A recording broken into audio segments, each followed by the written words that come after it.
Merci à tous d'être venus pour soutenir effectivement les sans-papiers et plus particulièrement ces jeunes qui sont pleins de bonne volonté et qu'on empêche de faire ce qui serait bon pour eux et pour nous aussi d'ailleurs. Je vais vous lire le message que le RSF voulait faire passer aujourd'hui. Nous demandons aussi dans le cadre de l'acte 4 de la marche des solidarités. L'acte 3, c'était le 17 octobre dernier, qui a eu son point culminant à Paris, avec 30 000 manifestants qui se sont rendus de la place de la République. Point culminant de l'acte 3 de la marche des solidarités, il y avait 30 000 manifestants à Paris. 30 000 personnes à Paris, c'est pas rien, et je pense que le mouvement quand même est national de solidarité justement avec les sans-papiers. Alors ici, on a choisi de mettre l'action plus particulièrement sur des jeunes étrangers qui sont en attente de leur apprentissage. Une quinzaine de jeunes étrangers arrivés seuls dans l'Autre-Pyrénées alors qu'ils étaient mineurs, n'ont pas été pris en charge par les services de la protection de l'enfance. Alors ils sont scolarisés dans les lycées, à côté de nos enfants. Ils sont assidus, travailleurs à l'école. Ils ont obtenu brillamment leur diplôme alors qu'ils ont connu la faim, la froid, la solitude. Ils ont un comportement exemplaire, fait preuve de beaucoup de résilience, pèsent leur frustration, leur sentiment d'injustice.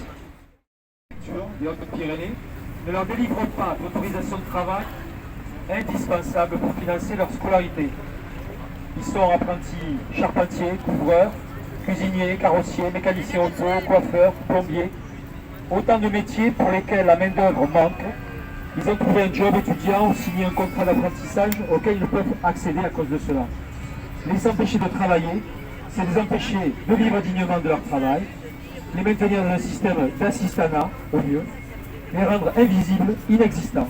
Et c'est pour ça que nous sommes là aujourd'hui.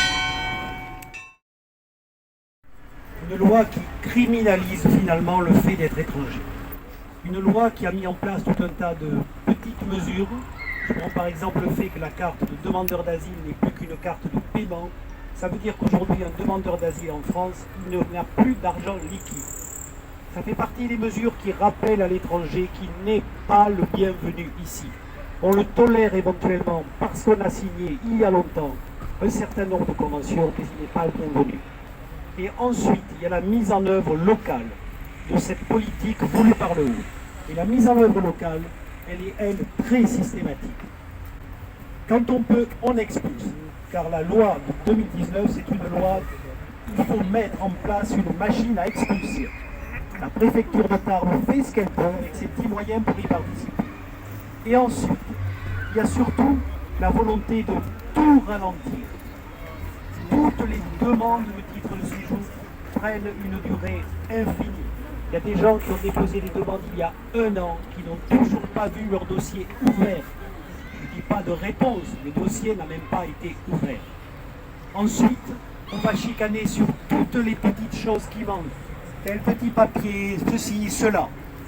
Là aussi, il faut rappeler à l'étranger qu'il n'est pas le bienvenu, et même s'il a des papiers, lui rappeler qu'il est en état de fragilité, qu'il doit s'écraser devant le pouvoir actuel, on le tolère et pas plus. Donc je voulais rappeler ça parce que le cas de ces jeunes, c'est une des facettes d'un problème qui est beaucoup plus large. Vive la solidarité! Vive la solidarité!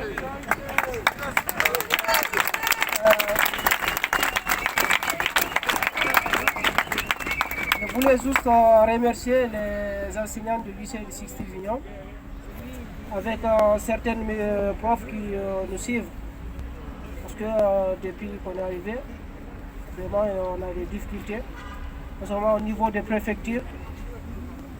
Il y a beaucoup de nos frères qui sont là aujourd'hui, qui souffrent, qui travaillent, qui ont déjà eu leurs 18 ans, ils ont le contrat d'apprentissage, mais qui ne peuvent pas obtenir leurs papiers. On leur donne le récépissé. Il y a certains qui ont fait des renouvellements 2 fois à 3 fois de récépissé. c'est vraiment la souffrance. Mais avec tout ça, on n'a pas de soir. Parce que ce n'est pas nous qui ont choisi cela. Mais vraiment, nous, ce qu'on demande aujourd'hui, le gouvernement français, c'est nous aider parce qu'on souffre aujourd'hui. On souffre dans notre pays. On vient ici aussi, on obtient les mêmes souffrances. Mais on voit toujours, il y a beaucoup de personnes qui nous soutiennent, qui nous donnent des espoirs. Je remercie toutes les personnes qui soutiennent aujourd'hui les immigrants. On voulait vraiment les aider, surtout le gouvernement et les populations.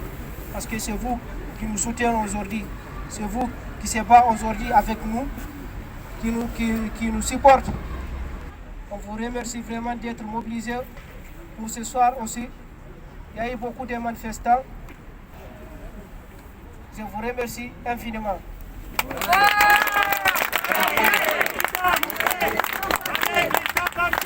Alors, on continue. Notre